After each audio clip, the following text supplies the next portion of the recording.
19절부터 26절까지입니다. 사도행전 11장 19절부터 26절까지 다 찾으셨으면 저와 여러분이 함께 한 말씀씩을 교독하도록 하겠습니다. 우리가 함께 교독하는 이 말씀은 지금도 살아계신 하나님의 말씀입니다. 제가 19절을 먼저 읽겠습니다. 그때 스데반의 일로 일어난 환란으로 말미암아 흩어진 자들이 베니게와 구브로와 안디옥까지 이르러 유대인에게만 말씀을 전하는데, 그 중에 구브로와 구레네 몇 사람이 안디옥에 이르러 헬라인에게도 말하여 주 예수를 전파하니 주의 손이 그들과 함께 하심에 수많은 사람들이 믿고 주께 돌아오더라. 예루살렘 교회가 이 사람들의 소문을 듣고 바나바를 안디옥까지 보내니 그가 이르러 하나님의 은혜를 보고 기뻐하여 모든 사람에게 굳건한 마음으로 주와 함께 머물러 있으라 권하니, 바나바는 착한 사람이요 성령과 믿음이 충만한 사람이라 이에 큰 무리가 주께 더하여 지더라. 바나바가 사울을 찾으러 다소에 가서 만남에 안디옥에 데리고 와서 둘이 교회 1년간 모여 있어 큰 무리를 가르쳤고, 제자들이 안디옥에서 비로소 그리스도인이라 일컬음을 받게 되었더라. 아멘. 비로소 그리스도인이라 일컬음을 받게 되었더라 라고 26절이 우리에게 이야기를 해주고 있습니다. 그리스도인이라 일컬음을 받은 이 말을 우리가 다른 말로 하면 이제 크리스찬이라고 하는 말로 우리가 많이 쓰게 되죠. 믿지 않는 사람들에게 크리스찬이다 이런 이야기를 하면은 어떤 것이 제일 먼저 떠오를 것 같습니까? 안 믿는 사람들이 크리스찬 그러면은 그 단어에서 연상되는 것 제일 먼저 떠오르는 것이 무엇일 것 같습니까? 안 믿는 사람이 아니고 믿는 사람이라 잘 모르시겠죠. 저도 이런 혼자 생각을 한번 해봤습니다. 안 믿는 사람들이 크리스찬 그러면 뭐가 제일 먼저 떠오를까? 향수나 무슨 가방이나 네, 무슨 크리스찬 무슨 오르 이런 이런 네, 프랑스 무슨 패션 무슨 브랜드가 떠오르지 않을까라는 생각이 들었습니다. 거기 앞에 크리스찬이라는 말이 붙어 있어서 이제 우리한테 그렇게 떠오를 수 있는 그렇게 될 텐데요. 이 프랑스어로는 크리스티앙이라고 하는 말로 이렇게 쓰고 있더라고요. 근데 아무튼 이 사람이 이름 가운데 크리스찬이라는 말이 이미 붙었는데, 여러분 잘 아시는 것처럼 이 크리스찬이라고 하는 말은 크라이스트에다가 IAN 전미어를 붙였죠. IAN이 무슨 뜻이죠? 예, 너무 잘하시네요, 진짜. 우리 원사랑의 교회 성도님들은 못하시는 게 뭐가 있으십니까? 이 IAN이 붙으면은 뭐뭐에 속한 사람이다. 두 가지 뜻이 있다고 하는데 어디 속한 사람이다. 그래서 크리스찬이라고 하면은 그리스도께 속한 사람이라는 말을 쓰기도 하고요. 또 어떤 전문가를 일컬을 때 또 이 IAN을 붙이기도 합니다. 피아니스트 무슨 이렇게 IST를 붙이는 경우도 있지만 IAN을 붙여서 이제 쓰는 전문가를 나타낼 때, 대표적으로 많이 요즘에 쓰는 말이 뮤지션 이런 말 쓸 때 그 음악의 전문가다 이런 의미를 가지고 있기도 합니다. 뭐 두 가지 다 이게 저희들한테 뜻이 다 통하리라고 생각합니다. 크리스찬이라고 하는 사람들은 그리스도께 속한 사람이거나, 또 누구의 전문가예요? 그리스도 전문가들. 예, 그리스도 전문가들. 뮤지션 그러면 음악의 전문가를 뮤지션이라고 하듯이 우리가 크리스찬이라고 하면은 최소한 우리 그런 말을 들을 사람들 같으면 어떤 무엇에 대한 전문가가 돼야 될까요? 예, 그리스도에 대한 전문가.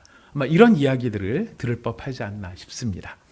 근데 이 크리스찬이라고 하는 말을 처음 듣게 된 곳이 이제 안디옥인데요.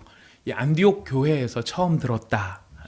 처음으로 이런 이름을 붙이게 됐는데, 이 재밌는 것은 이런 이름을 붙인 걸까요? 안 그러면 붙여준 걸까요?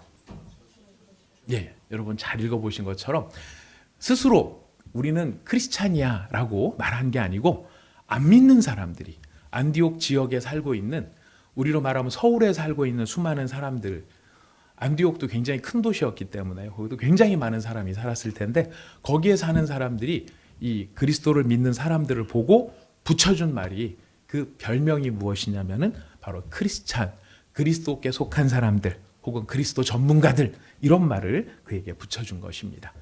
이게 좋은 말로는 그런 뜻이지만 사실은 여기 말이라고 하는 것이 늘 양면성이 있죠. 좋게 말하면 그리스도께 속한 사람들이야 이런 뜻도 되지만 또 비아냥거리는 뜻으로 쓰면은 어떻게 될까요? 예, 최신 용어를 우리 김 집사님께서 말씀해 주셨습니다. 예, 그 바라고 그리스도 바들 팬덤들이라고 얘기를 해야 될까요? 예, 아무튼 이렇게 예수께 미친 사람들이다라고 하는 말로도 쓸 수 있을 것이고요. 더 비아냥거리는 말로 쓰면은 예수쟁이, 흔히 하는 말로 보면 예수쟁이라는 말로 붙여줬을 겁니다. 도대체 이 사람들이 얼마나 숫자가 안디옥 전체 인구에 비하면 사실은 뭐 많이 부흥이 됐다 할지라도 과연 몇 프로나 됐을까? 사실 참 그렇게 많은 퍼센테이지를 차지하지 않았을 텐데도 불구하고 이 사람들이 얼마나 그 영향력이 컸었으면 그 소수의 무리들을 향해서 이야기를 해줄 때 저 사람들은 크리스찬이야. 그리스도께 속한 사람들, 그리스도 전문가들, 예수쟁이들이라고 하는 말을 안 믿는 사람들이 붙여줬다는 것입니다. 바로 그런 이름이 붙여질 만큼 이 사람들은 그리스도에 대하여서 예수에 대하여서 정말 분명한 것을 알고 있었고 바로 그에 속한 사람답게 살았는데 그 안디옥 교회가 그런 별명을 얻을 수 있는데 가장 핵심적인 역할을 한 사람이 있습니다.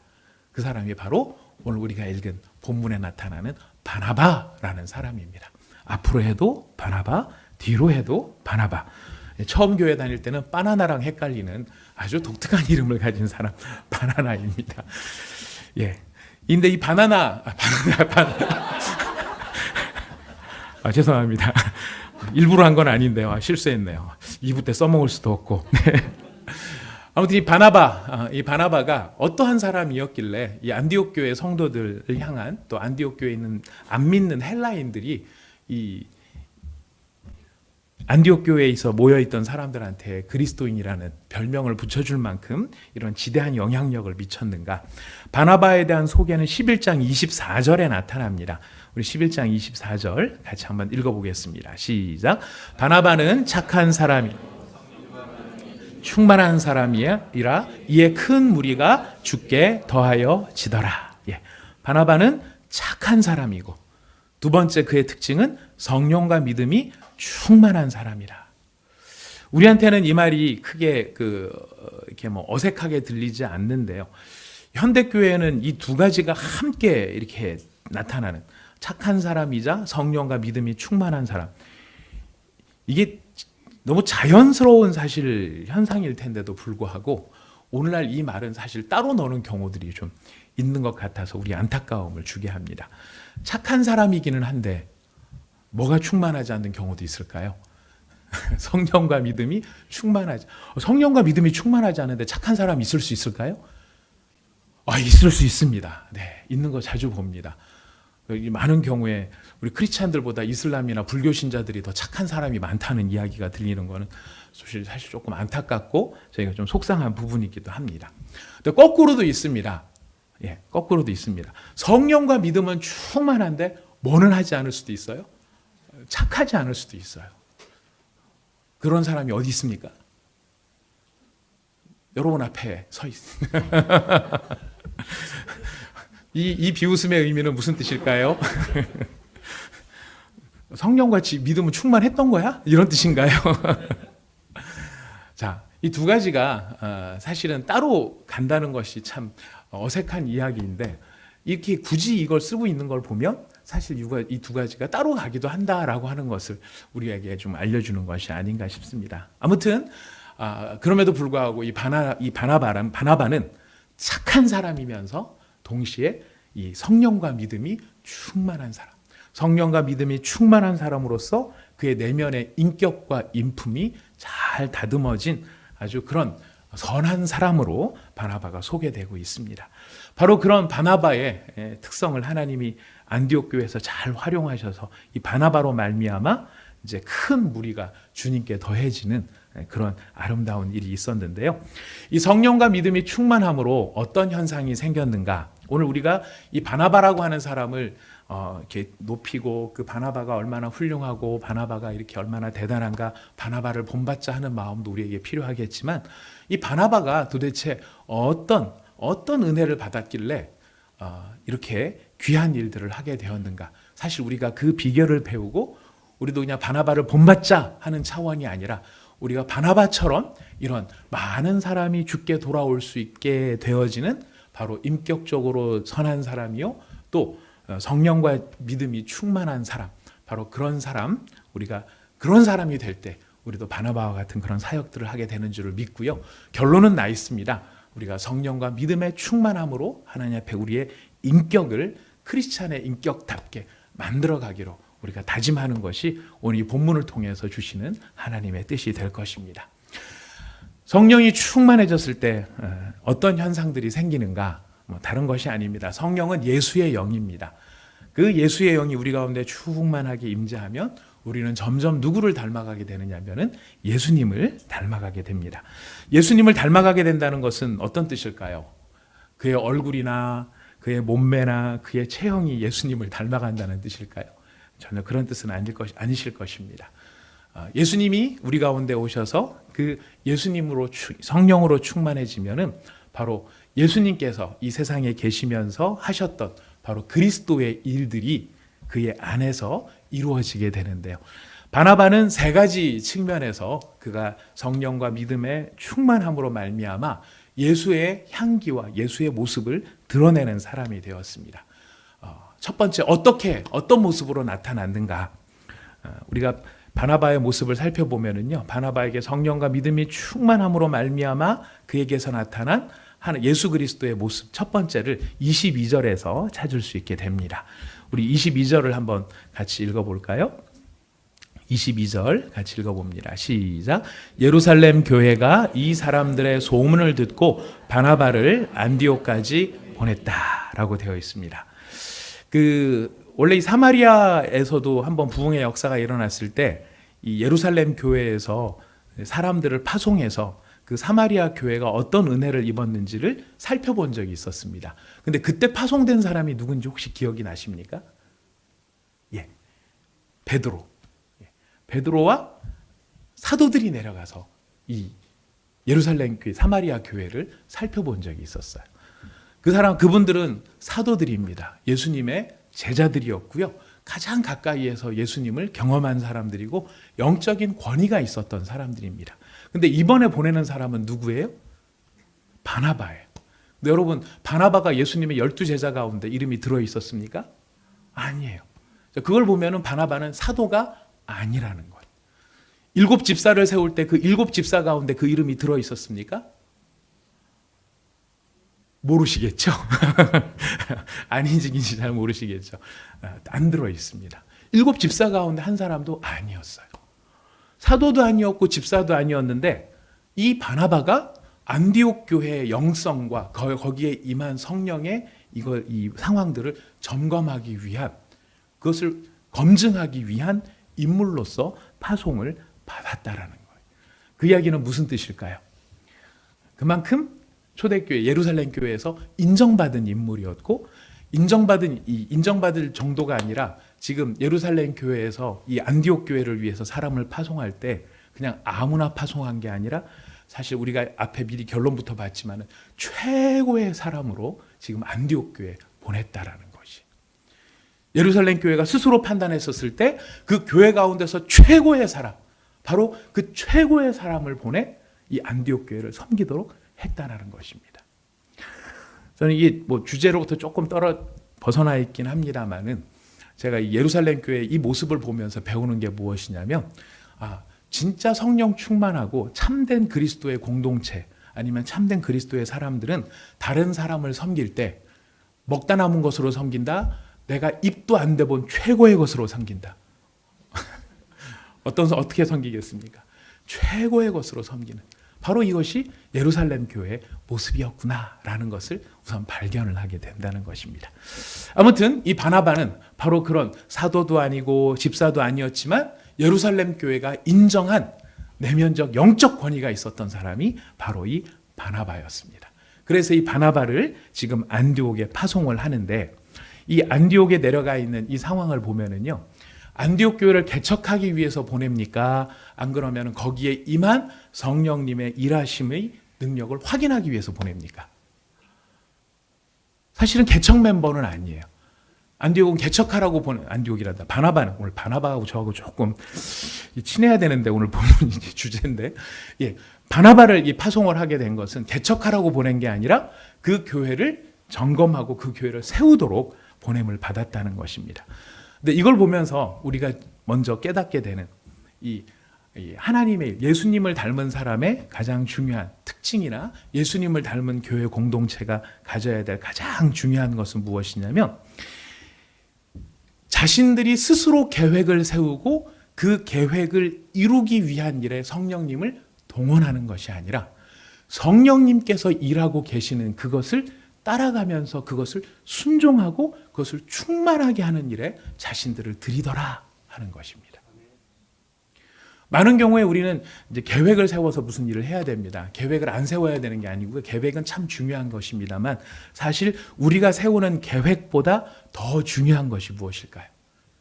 성령님께서 일하시는 것입니다.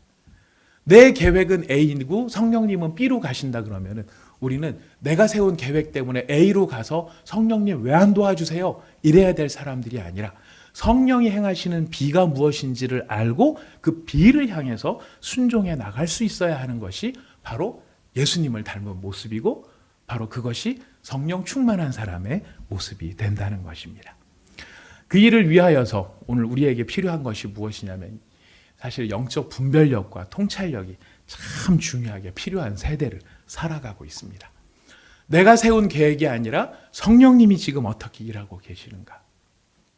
여러분, 오늘날 우리 시대 가운데 성령님이 어떻게 일을 하고 계신다고 생각이 되십니까? 오늘 우리 세대 가운데서 성령님께서 하나님 나라의 일을 위해서 지금 어떤 방식으로 어떻게 일을 하고 계신다고 생각이 되십니까?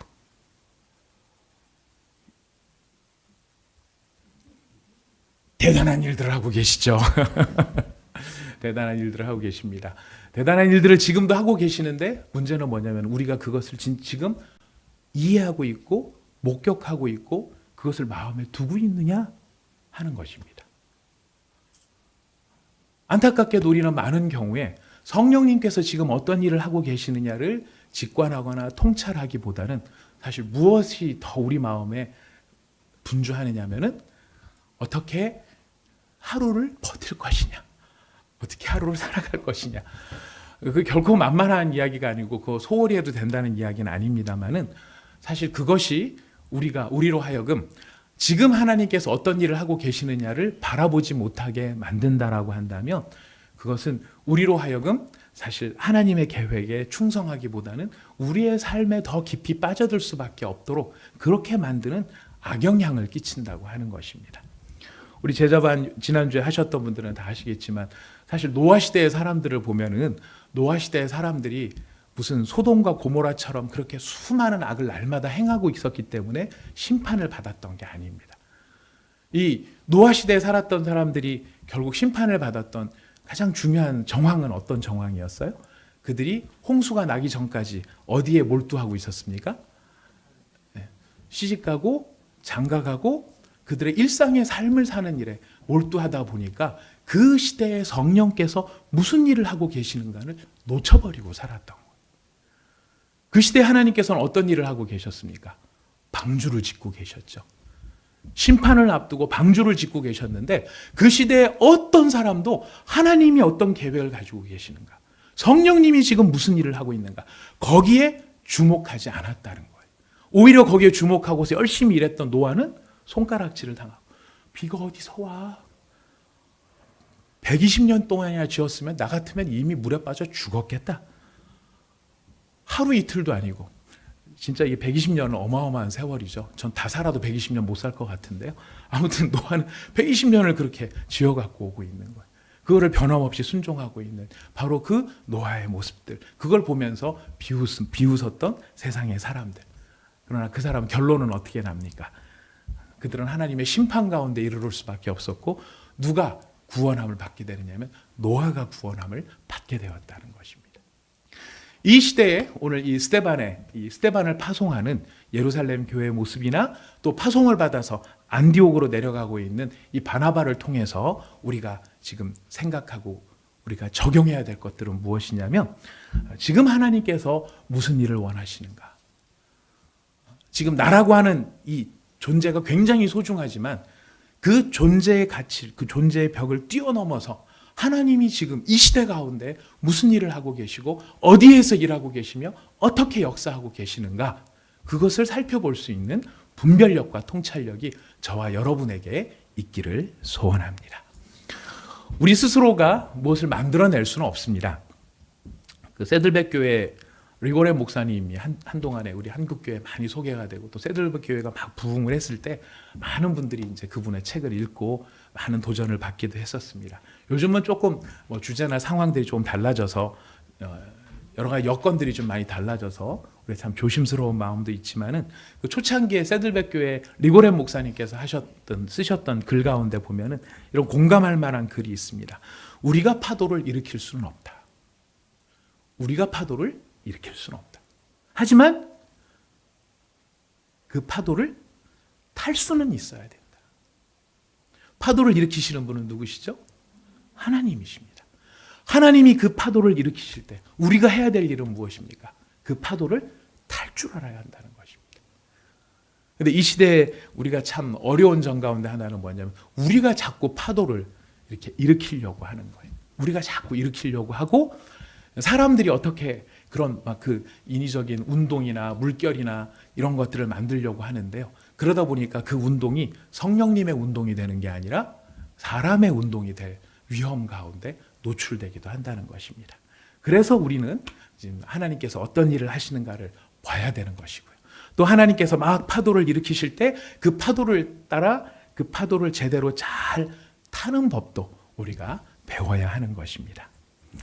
저는 요즘에 이제 제일 많이 묵상하는 그러니까 하나님의 은혜가 일하실 때 내가 그 일하심 가운데 순종해야 되는 성도로 살아가는 저 자신에 대해서 말씀을 이렇게 놓고 묵상을 하면서 가장 많이 생각하게 되는 비유가 있습니다.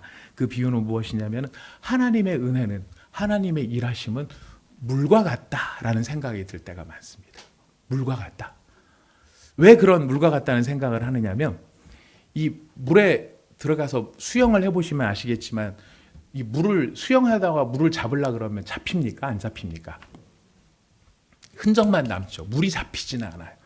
물이 잡히지는 않는데 저한테는 가끔 무슨 욕심이 생기냐면 그 하나님의 은혜가 제 손에 딱 잡혀서 뭔가 이렇게 보였으면 좋겠다라는 생각이 들 때가 많이 듭니다. 내 손에 뭔가 딱 잡히는 하나님의 은혜가 나한테 뭐가 딱 잡혀서 이거 하나님이 하신 거야. 이거 하나님이 하시는 거야. 이제 이렇게 느껴지면 좋겠는데 잡으려고 보면은 안 잡혀요. 혹시 여러분 가운데서도 이런 문제 때문에 고민하고 계시는 분이 계시면 공감이 되시라고 생각합니다. 기도 열심히 하고 말씀도 열심히 보고 열심히 하나님을 찾고자 하는데 내가 그 하나님을 딱 잡고 싶어서 잡으려고 보면 뭔가 안 잡혀요. 안 잡히니까 계신가 안 계신가 이런 생각이 우리 가운데 들 수도 있어요. 마치 없는 것처럼 느껴져요. 하지만 놀라운 것은 무엇이냐면요. 그 물이요. 손에 잡으려고 하면 잡히진 않는데 수영장 들어가 보셔서 수영해 보신 분은 아실 겁니다. 그 잡히지 않는 것 같은 물이 나를 어떻게 해요? 띄워요. 나를 띄우게 해요. 나를 뜨게 한다는 것입니다. 손에 잡히지 않는 것 같은 하나님의 은혜이지만 내 손에 잡으려고 하면 안 잡히는 것 같은데 그게 없느냐? 없지 않다는 거예요. 나를 부양하고 계시고 나를 띄우고 계시고 나를 이렇게 나만 띄웁니까? 사실 보면은요 하나님의 이 은혜가 얼마나 어마어마한지요 사람 하나 띄우는 정도가 아니에요. 여러분 항공모함 맨날 텔레비전에 자주 이야기를 들으시기 때문에 얼마나 큰지 비행기가 뜨고 앉으니까 엄청나게 크겠지 생각이 되시는데 지금 요즘 나오는 항공모함들 사이즈는 축구장 축구장 3개를 합쳐놓은 그만한 길이의 배가 쇠로 만든 배가 물에 떠 있어요. 바다에 떠 있어요. 그 배를 띄우는 힘은 어디에서 나오는 거죠? 물에서 나오는 거예요. 그런 큰 항공모함도 띄워내시는 것이 하나님의 은혜예요. 더군다나 그 하나님의 일하심이라고 하는 것은 물을 띄우는 것뿐만 아니라 그 물이 격동을 하고 노할 때는요, 우리가 예전에 그 동일본 대지진을 봐서 알고 있지만 일본 사람들의 경험에 의해서 최고 이 정도 높이까지 방파제를 쌓으면 절대 파도가 못 넘어온다. 11m짜리인가 방파제를 쌓아 올렸는데 파도가 그거보다 더 높은 파도가 몰려와서 쓰나미를 경험하지 않습니까? 인간이 가지고 있는 그런 벽과 나름대로의 그 모든 것들을 뛰어넘을 수 있는 것이 바로 그 물의 힘이라는 것이. 근데 물에 뜨려면 어떻게 해야 됩니까? 수영 잘하시는 분들 잘하시죠? 힘을 빼야 돼요. 힘을 빼야 돼요. 근데 우리가 하나님의 은혜 가운데 뜨고 그 은혜 가운데 수영을 하면서 그 은혜를 누릴 수 있으려면 몸에 힘을 빼야 되는데, 우리가 그것을 자꾸 하나님의 은혜를 은혜로서 누리지 못하는 것은 내 스스로에게 자꾸 힘을 주고 내 힘으로 그 앞에서 서보려고 애를 쓴다라는 것. 그러니까 물에는 뜨지 못하고 계속 그냥 물만 꼬르륵 꼬르륵 삼키는 바로 그런, 우리는 발이 땅에 닿아야 안심이 되는, 수영 못하는 저 같은 사람들은 그래요. 그래서 조금 한 번 숨 들이마시고 갈 수 있는 것만큼 가고 얼른 다시 발을 땅에 디디고 숨을 한 번 쉬고, 이거 수영을 즐기는 게 아닌 거죠. 근데 그런 상황들을 보면서 묵상을 하게 된다는 것입니다. 하나님의 은혜가 이와 같은 부분이다.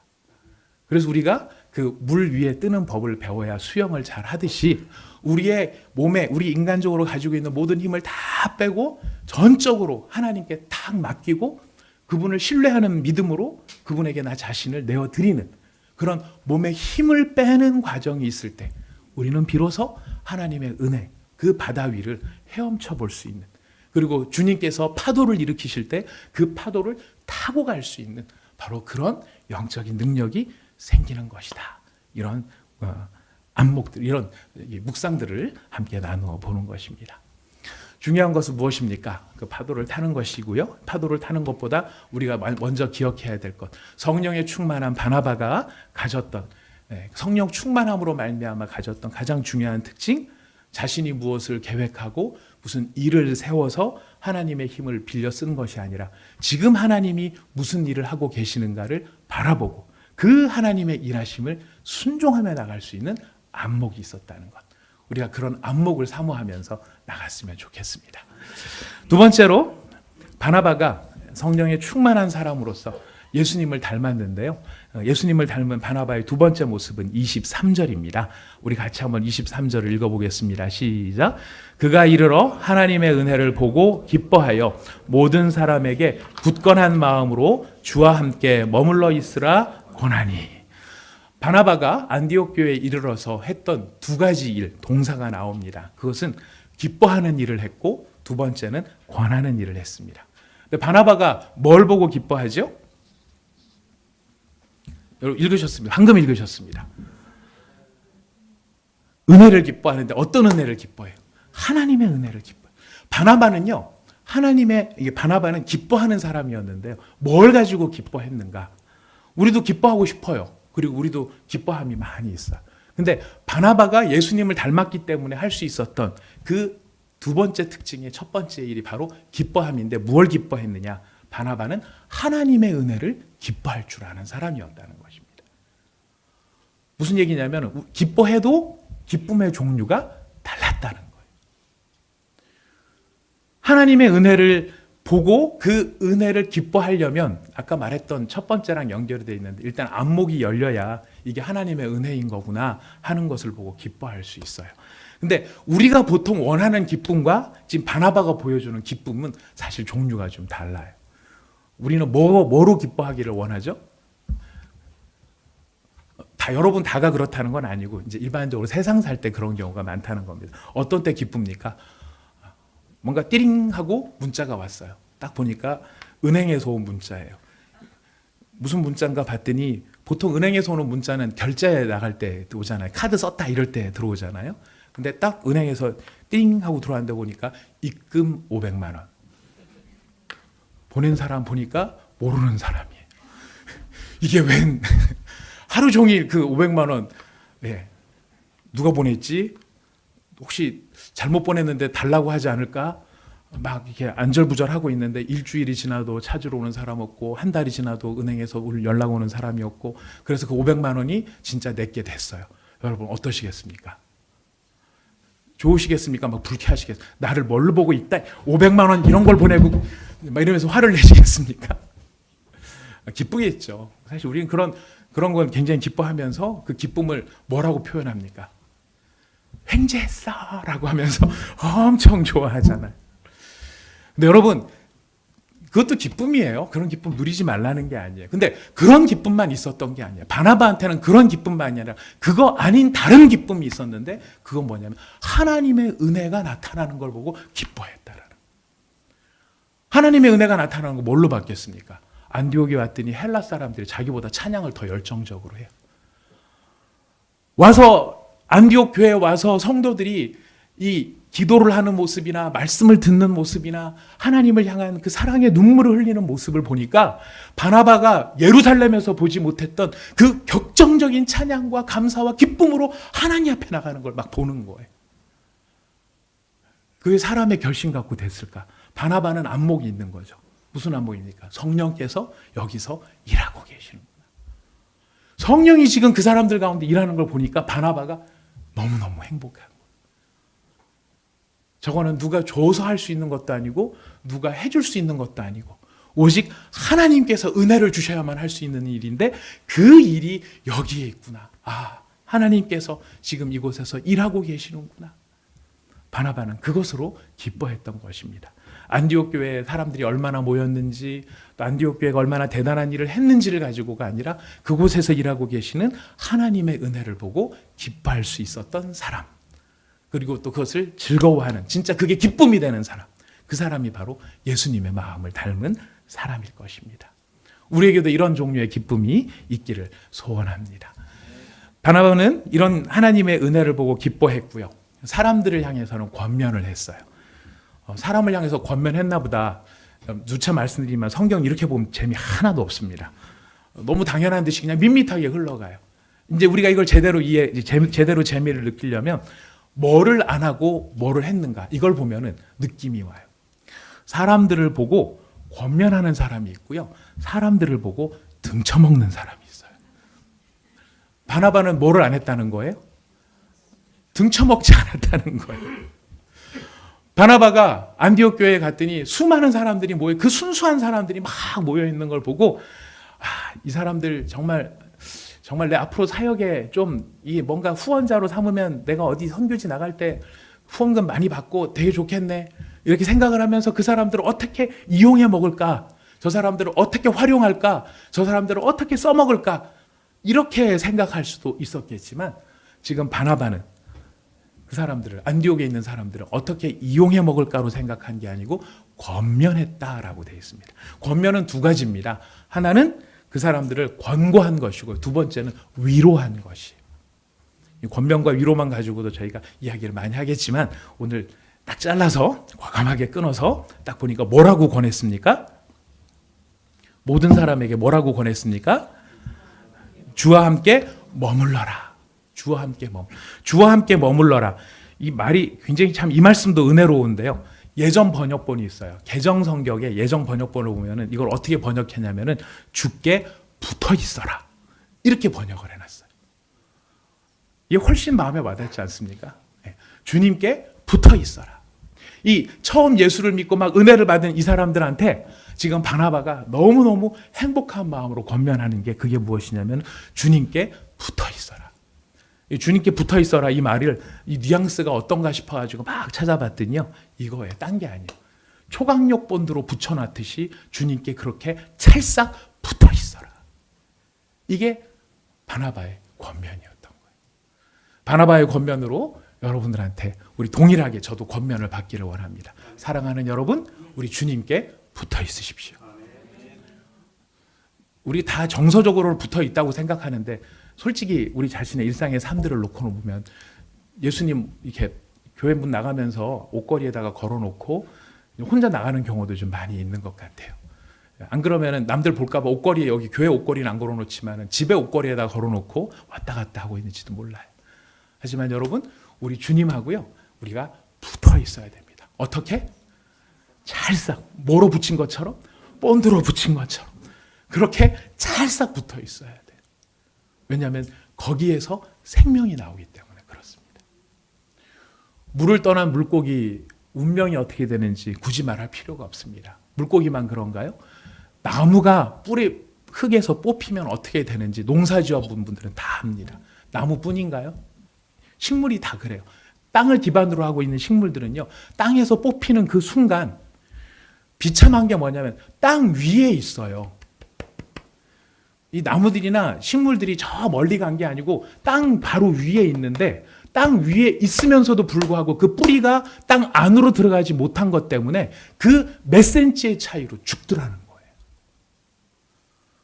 물고기가 물이 없어서 죽는 게 물로부터 떨어진 몇 미터 밖에 있어서 죽는 게 아니고요. 물이 1cm 바로 옆에 이만큼 있는데도 그 물 안에 들어가지 못하면 그 물고기는 죽는 거예요. 하나님의 은혜가 없어서가 아니라 하나님의 은혜가 우리 가운데 무지무지하게 쏟아지는데도 불구하고 그 은혜 가운데 1cm 그 옆으로 가지 않기 때문에 우리의 영혼이 메말라 버릴 수 있다는 것입니다. 그래서 바나바는 권면하는 것입니다. 주님하고 가까운 척하지 말고 주님하고 찰싹 몰아붙인 것처럼, 본드러 붙인 것처럼, 여러분 그렇게 주님과 붙어있는 저와 여러분이 될 수 있기를 바라겠습니다. 마지막 세 번째로, 저는 이 세 가지 하면은 30분이면 충분할 줄 알았는데 두 가지 했는데 30분이 갔어요. 근데 너무 중요하기 때문에 이 말씀 얼른 빨리 정리하도록 하겠습니다. 성령에 충만하고요, 예수님 닮은 이 바나바가 이제 예수님 닮은 모습으로 세 번째로 이런 증상이 나타나는데요. 우리 여러분 눈치채셨겠죠? 그 다음 절을 우리가 25절, 26절을 좀 읽어볼 필요가 있습니다. 같이 읽어보겠습니다. 시작. 바나바가 사울을 찾으러 다소에 가서 만남에 안디옥에 데리고 와서 둘이 교회에 1년간 모여 있어 큰 무리를 가르쳤고, 제자들이 안디옥에서 비로소 그리스도인이라 일컬음을 받게 되었더라. 아멘. 성령에 충만하고 예수님을 점점 닮아가는 이 바나바가 예수님을 닮은 세 번째 증거가 무엇이냐면 혼자 일하지 않았다는 것입니다. 혼자 일하지 않았다는 것입니다. 교회가 성장을 했어요. 수많은 사람들이 막 이제 안디옥 교회에 몰려왔어요. 자, 그랬을 때 바나바 입장에서 이거를 참 너무 교회가 크게 부흥을 했는데 이걸 어떻게 하나, 이런 고민을 하지 않을 수 없었을 것 같습니다. 그런데 이 고민, 교회를 해보니까요, 느껴지는 게 뭐냐면은 누구한테 위임을 한다는 것이 참 쉬운 일이 아니에요. 누구한테 뭘 맡긴다라고 하는 것이, 맡겨야 됨에도 불구하고 우리 마음속에는 불안과 염려와 두려움이 있어요. 무슨 불안이냐면은 망칠 것에 대한 불안이에요. 두려움은 무슨 두려움인지 아십니까? 나보다 더 잘할까봐 두려운 거예요. 위임하지 못하는 이 우리 인간적인 치열함에 고민이 여기에 막 담겨 있는 거예요. 근데 바나바는 어떻게 합니까? 바울을 데리고 와요. 바울이 보통 사람이 아니죠. 어마어마한 사람이에요. 바나바가 이때까지 수고했던 모든 게 바울이 와가지고 한 번 설교 쫙 하면 바나바가 몇 년 고생했던 게 사람들의 마음이 순식간에 바울한테로 확 갈 수 있을지도 몰라요. 바나바 기분 좋을까요? 나쁠까요? 저는 나빴을 것 같아요. 두려웠을 것 같아요. 막 열심히 쎄 빠지게 막 했는데 오늘 좀 이상합니다. 제 상태가 약간 어제 첫눈이 와서 그런 것 같습니다. 하여튼 이제 이럴 수 있는데 바나바는 그 바울을 데려오기를 주저하지 않았어요. 근데 여러분, 이게 안디옥 교회만을 위한 일을 넘어서요, 사실은 이 일이 바나바의 그릇 사이즈를 보여주는데요, 바울을 위해서도 지금 이 일을 하고 있다는 것입니다. 바울이 어디서 오냐면 다소에서 와요. 다소는 바울의 고향이었죠. 근데 바울이 다소로 왜 갔느냐면 다메섹에서 예수님 만나고 그가 열심히 전도하다가 예루살렘까지 올라가고 사람들한테 구박을 받았어요. 죽을 위협을 당했어요. 그래서 제자들이 바울을 보호하기 위해서 다소로 보내요. 근데 여러분, 바울이 다소에 가서 지금 이렇게 바나바가 다시 불러줄 때까지 며칠 만에 바울을 불렀을까요? 기분상.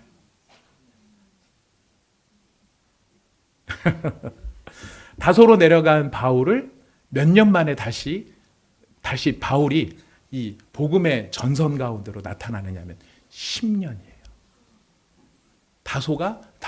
바울이 다소에 가서 10년을 있었던 거예요.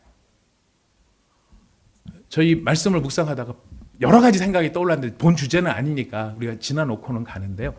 바울은 사도행전의 흐름으로 놓고 보면 지금 사실 잊혀진 존재가 되어가고 있었어요. 그렇지 않습니까? 근데 그 잊혀져 가고 있는 바울을 누가 다시 전면으로 이끌어냅니까? 바나바가 이끌어내더라는 거예요. 누구를 위해서? 안디옥 교회 성도들을 위해서. 내가 하면은 제일 잘할 수도 있겠지만 이런 부분은 나보다 이 사람이 더 잘할 수 있어라고 생각하는 이 바나바의 결단이요, 바울을 모시고 오도록 만든 거예요. 그리고 이 두 사람이 성경에 보니까 1년간 함께 일했다고 되어 있어요. 여러분, 이 1년간 함께 일했다는 이 말에 무엇이 담겨 있느냐면요, 교회의 권능과 교회의 능력이 여기에 담겨 있어요. 세상은 따라올 수 없는 진정한 생명력의 능력이 바로 이 함께 일했다라고 하는 이 말 속에 담겨 있는 거예요. 왜 이 말이 교회의 권능이고 성령의 능력인가? 여러분, 사람들이 함께 일해보신 분들 다 아실 겁니다. 함께 상하관계 말고 수평관계로 함께 일해보신 분들은 잘 알 겁니다. 이 일은요, 잘 될 수 있는 일입니까? 안 그러면 대부분 하다가 어려움을 겪는 일입니까? 우리 다 알아요. 함께 일하는 것이 얼마나 어려운지. 함께 일하려면 어떻게 해야 일할 수 있는지 아십니까? 함께 일하려면 너무 잘하시네요. 바로 그거예요. 함께 일하려면 어떻게 함께 일할 수 있냐면 나를 부인해야 돼요. 나를 부인해야 돼요. 나를 부인하고 함께 일하는 이 사람을 높이고 내가 낮아지지 않으면 우리는 절대로 함께 일할 수가 없어요. 함께 일하려면 나와 함께 일하는 이 사람을 높여주고 내가 섬겨주고 내가 머리를 숙이고 들어가야 우리는 비로소 수평적인 관계로 일이 되더라 하는 것이. 근데 이 일이 지금 어디서 일어나고 있어요? 안디옥 교회에서. 바울과 바나바의 관계를 통해서 일어나고 있어요. 그래서 우리가 여기서 어떤 말씀의 성취를 보는 줄 아십니까? 예수님의 말씀의 성취를 보는 거예요. 누구든지 나를 따라오려거든 자기를 부인하고 자기 십자가를 지고 나를 쫓을 것이니라. 이게 제자들을 향한 예수님의 말씀이었는데, 이 초대교회 이 사람들 가운데서도 바나바와 이 바울의 연합된 모습을 통해 무엇이 성취되는가? 예수님의 이 말씀이 성취되더라고요. 둘이서 다툼 없이 1년간을 갔다. 바울이 성격이 좋아서일까요? 바나바가 훌륭한 사람이라서 그럴까요? 성령이 그 안에서 역사하시며 예수를 닮아갈 때 바울이 바나바한테 당신이 짝 먹으세요. 바나바가 바울한테 당신이 대장 되십시오. 나를 부른 건 당신이니까 당신이 하십시오. 당신이 하십시오. 우리가 제일 못하는 부분이 어디 있을까요? 오늘날 우리가 살아가면서 하나님의 일을 하기 제일 어려운 부분이 뭐냐면 나 혼자서는 잘할 것 같은데 함께하는 일이 어려운 거예요. 기도도 나 혼자 하면 많이 할 수 있고 멀리 할 수 있는데 여러 사람 같이 하려고 그러면 신경이 쓰여요. 왜 쟤는 기도를 쳤다고 할까? 왜 억양이 저럴까? 말투가 저럴까? 왜 같은 기도를 4번째 다시 하고 있네? 막 이런 게 막 신경이 쓰이는 거예요. 뭐가 제일 좋아요? 혼자 하는 게 제일 좋은 거예요. 성경은 합심하여 기도하라 말하는데도 그 기도조차도 합심하기가 어려운 거예요. 그런데 예수님을 닮은 성령의 능력이 나타나니까 어떤 일이 이루어집니까? 바나바가 바울을 불러 그 안에서 함께 사역하는 일들이 나타나더라. 그리고 그런 모습을 보고 세상 사람들이 뭐라고 이름을 붙여주나요? 크리스찬이다. 누구에게 속했다? 그리스도께 속했다. 이들이 하는 일을 보니까 예수님을 닮았다. 여러분, 저와 여러분이 그리고 우리 온사랑의 교회가 이런 크리스찬 교회가 될 수 있기를 바라겠습니다.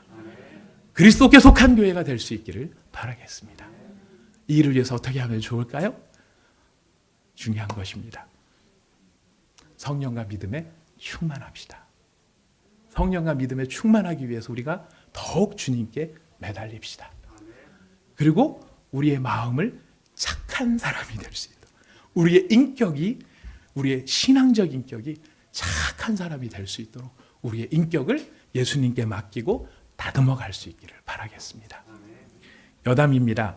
바울이 낫냐 바나바가 낫냐 보기에 따라 틀려요. 각각의 은사가 있어요. 바울은 어마어마한 신학적인 일을 했어요. 근데 여러분, 인격의 크기는 누가 더 큰지 아십니까? 아시는 분은 아실 겁니다. 이름이 괜히 두 자, 세 자 차이가 나는 게 아니에요. 한 글자 더 많은 게요, 어마어마한 일을 해요. 나중에 둘이 한번 대판 싸우거든요. 진짜 바나바하고 바울이 어마어마하게 갈라져요. 근데 그걸 화해한 사람이, 먼저 화해한 사람이 바울이 했을까요? 바나바가 했을까요? 예, 글자, 세 글자 중요한 것입니다. 인격의 크기가 훨씬 큰 거예요. 똑똑하기는 바울이 똑똑했지만 크리스찬이라는 이름을 들을 수 있는 그 모든 환경을 만든 건 바나바였다는 것을 우리가 기억하기를 원합니다. 우리가 조금 덜 똑똑할지라도 무엇에 충만함이 있으면 되느냐? 성령과 믿음의 충만함. 이번 우리 한 주간 살아갈 때 그 성령을 구하고 그 믿음을 구하며 우리가 이번 한 주간을 살아갈 수 있기를 바라겠습니다. 우리 같이 잠깐 기도하도록 하겠습니다.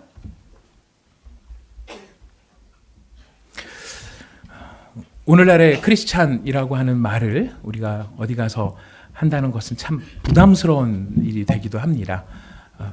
크리스찬이라는 말이 좋은 뜻으로보다는 뭔가 겉과 속이 다른 사람이라든가 말이 센 사람이라든가 자기 말만 하려는 사람이라든가 말은 큰데 행동은 없는 사람이라든가 이런 세상의 평가 때문에 크리스찬이라고 하는 바로 그런 이름은 참 안타까움이 묻어있는 이름으로 변질이 된 것 같습니다. 하지만 우리가 그 변질된 상황 때문에 우리의 마음을 주저할 것이 아니라 오늘 우리가 읽은 사도행전의 본문처럼 바나바가 자신의 계획이 아니라 성령님께 초점을 맞추고 하나님이 어떻게 일하시는가를 바라보며 그 하나님께 영적 안목을 드렸던, 하나님이 일하심을 바라볼 수 있는 영적인 안목과 통찰력이 있었던 것, 그리고 하나님을 기뻐하고 하나님의 은혜를 기뻐하고 사람들을 권면하려고 했었던, 사람들을 위하려고 했었던 그 마음과, 그리고 세 번째로는 함께 일하는, 나를 부인하고 나를 낮추어서 함께 일함으로 세상이 보여줄 수 없었던 진정한 연합의 모습을 보여줄 수 있었기 때문에 얻었던 별명이 바로 크리스찬이었습니다.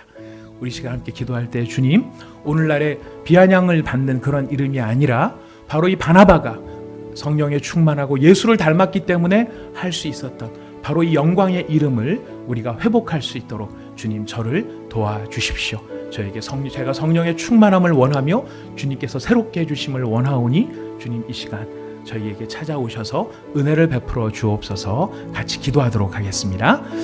하나님 아버지 감사합니다. 주님의 귀하신 은혜와 사랑이